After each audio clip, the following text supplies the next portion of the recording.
ಈಗಷ್ಟೇ 60 ವರ್ಷ ಸಂವತ್ಸರ ಬರ್ತಡೇ ಆಯಿತು.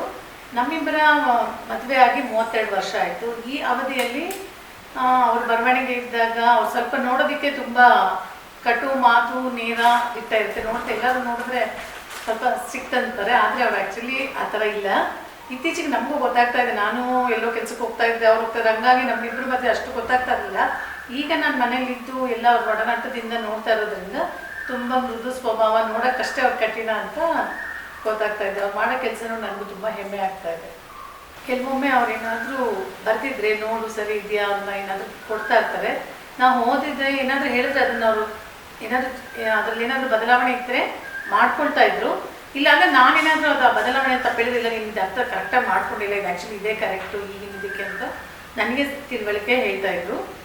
ಹಂಗಾಗಿ ಅವ್ರ ಬರವಣಿಗೆ ನನಗಿಷ್ಟ ಆಗಿದೆ. ನಮ್ಮ ವಿವಾಹ ಜೀವನ ಇಲ್ಲಿಗೆ ಈ ಜೂನ್ ಬಂದರೆ 32 ವರ್ಷ ಕಂಪ್ಲೀಟ್ ಆಗುತ್ತೆ.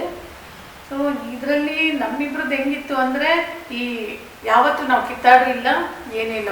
ಇಷ್ಟು ವರ್ಷ ಆಯಿತು ನಾವು ಒಂದಿನ ಕಿತ್ತಾಡಿದ್ದು ನನಗೆ ನೆನಪೇ ಇಲ್ಲ. ಇಬ್ಬರು ಒಳ್ಳೆ ಫ್ರೆಂಡ್ಸ್ ಥರ ಇರ್ತಾಯಿದ್ವಿ. ಒಂದು ಹಾಸ್ಟೆಲಲ್ಲಿ ಹೆಂಗಿರ್ತೀವಿ ಆ ಥರ ಜೊತೆಯಾಗಿ ಏನೇ ಇದ್ದರೂ ಇಬ್ಬರು ಅಡ್ಜಸ್ಟ್ ಮಾಡಿಕೊಂಡು ಹೋಗ್ತಾ ಇದ್ವಿ.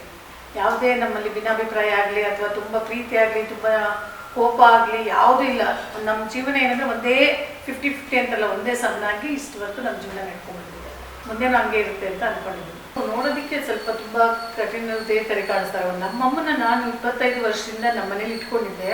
ಆದರೆ ನಾನು ಇಲ್ಲದೇ ಇದ್ರೂ ನಮ್ಮಮ್ಮನ ಅವ್ರು ಅಷ್ಟು ಸೇವೆ ಮಾಡಿದ್ದಾರೋ ಇಲ್ವೋ, ನಮ್ಮಮ್ಮಂಗೆ ಅಷ್ಟು ಚೆನ್ನಾಗಿ ನೋಡ್ಕೊಳ್ತಾ ಇದ್ರು. ನಮ್ಮಮ್ಮ ನನಗಾದರೂ ನನಗೆ ಬೈತಾ ಇದ್ರು, ಹರೀಶ್ ನೋಡು ಹೆಂಗಿರ್ತಾರೆ, ನೀನು ಹೆಂಗಿದ್ಯಾ ಅಂತ. ಅವರಿಬ್ಬರು ಹೆಂಗಿದ್ರು ಅಂದರೆ, ನನಗೆ ಅವ್ರು ಹುಷಾರಿಲ್ಲ ಅಂತ ನಾನೆಲ್ಲಾದರೂ ಹೋದ್ರೂ ಇವರು ಅವ್ರಿಗೆ ಅಮ್ಮ ದೋಸೆ ತೊಳೆ, ಅಮ್ಮ ದೋಸೆ ತಿನ್ನಿ, ಅಮ್ಮ ಕಾಫಿ ಮಾಡ್ಕೊಳ್ಳಿ ಅಂತ ಕೊಡ್ತಾಯಿದ್ರು. ಅವ್ರ ಫ್ರೆಂಡ್ಸ್ ಎಲ್ಲ ನೋಡಿದ್ರೆ ಅತ್ತೆ ಅಳಿನ ಬಾಂಧವ್ಯ ನೋಡೋಕ್ಕೆ ಎಷ್ಟು ಖುಷಿ ಆಗ್ತಾ ಇದೆ ಅಂತ ಹೇಳ್ತಾಯಿದ್ರು.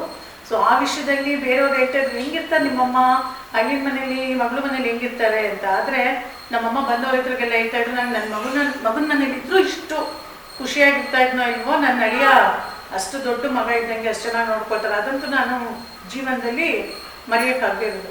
ಮೊದಲು ನಾವು ನೋಡಿದಾಗ ನಮಗೆ ತಿಳಿದ ಮಟ್ಟಿಗೆ ಇಷ್ಟೊಂದು ಇವರು ಬರೀತಾರೆ ಅಷ್ಟೆಲ್ಲ ಇಲ್ಲ. ನನಗೆ ಇವರು ಹುಡುಗನ ನೋಡೋಕೆ ಬಂದಾಗ ಹೇಳಿದ್ರು ಏನೋ ಪುಟ್ಟ ಕಥೆಗಳೆಲ್ಲ ಬರೀತಾರೆ ಅಂತ.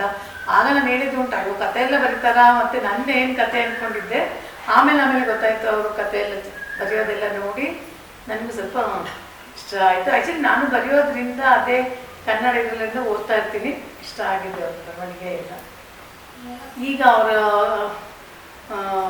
ಗೆಳೆಯರಾದಂತಹ ಜೋಗಿಲ ಸಿದ್ದರಾಜ್ ಅವರಿರ್ಬೋದು, ವೆಂಕಟೇಶ್ ಅವರಿರ್ಬೋದು, ಅವರೆಲ್ಲ ಕುತ್ಕೊಂಡು ಮಾತುಕತೆ ಆಡ್ತಾ ಇರುವಾಗ ನಮ್ಮ ಹರೀಶ್ ಅಣ್ಣನಿಗೆ, ನನ್ನ ಪ್ರೀತಿ ಗೆಳೆಯ ಇವ್ರಿಗೇನಾದರೂ ಮಾಡಬೇಕು ಅಂತ ಅವ್ರ ಪ್ಲ್ಯಾನಿಂಗ್ ಎಲ್ಲ ಮಾಡ್ತಾ ಇರೋದು ನೋಡಿದ್ರೆ ನನಗೆ ನಿಜವಾಗ್ಲೂ ಆಶ್ಚರ್ಯ ಆಯಿತು. ನನಗೆ ಇವ್ರಿಗೆ ಇಷ್ಟೊಂದು ಅಭಿಮಾನಿಗಳು, ಇಷ್ಟೊಂದು ಒಳ್ಳೆ ಫ್ರೆಂಡ್ಸ್ ಇಷ್ಟೊಂದು ಇದ್ದಾರೆ, ಇವರು ಇಷ್ಟೊಂದು ಹೆಸರು ಗಳಿಸಿದ್ದಾರೆ. ನನಗೆ ನಿಜವಾಗ್ಲೂ ಯಾವುದೇ ರೀತಿಯ ಇದು ಸುಲಭ ಇರಲಿಲ್ಲ. ಅವ್ರು ಯಾಕೆಂದರೆ ತುಂಬ ಸರಳವಾಗಿರ್ತಾಯಿದ್ರು ಮನೆಯಲ್ಲಿ. ಆಫೀಸ್ ಆಯಿತು, ಅವರಾಯ್ತು, ಏನೋ ಓದೋದಾಯಿತು, ಬರೆಯೋದಾಯಿತು, ಇಷ್ಟೊಂದಿದೆ ಅಂತ ನನಗೆ ಪ್ರಾಮಾಣಿಕವಾಗಿ ಹೇಳಬೇಕು ಅಂದರೆ ಈ 60 ವರ್ಷದ್ದು ಅದು ತಯಾರಿ ನಡೆಸ್ಕೊಳ್ತಾ ಇದ್ದಾರಲ್ಲ, ಆವಾಗಲೇ ನನಗೆ ಗೊತ್ತಾಗಿದ್ದು ಇವ್ರಿಗೆ ಇಷ್ಟೊಂದು ಅಭಿಮಾನಿಗಳೆಲ್ಲ ಬುಕ್ಕೆಲ್ಲ ಬರ್ತಾರದು ನಂಗೆ ಗೊತ್ತಿತ್ತು. ಬಟ್ ಇಷ್ಟೊಂದು ಗೆಳೆಯರ ಬಳಗನ ಮತ್ತು ಎಲ್ಲರ ಹತ್ರನೂ ಒಳ್ಳೆ ಇದು ತೊಗೊಂಡಿದ್ದಾರೆ ಅಂತ ಕೇಳಿ ನನಗೆ ತುಂಬ ನಿಜವಾಗ್ಲೂ ಖುಷಿ ಆಯಿತು. ಮತ್ತು ಅವ್ರ ಮೇಲೆ ಅಭಿಮಾನನೂ ಮೂಡ್ತಾ ಇದೆ.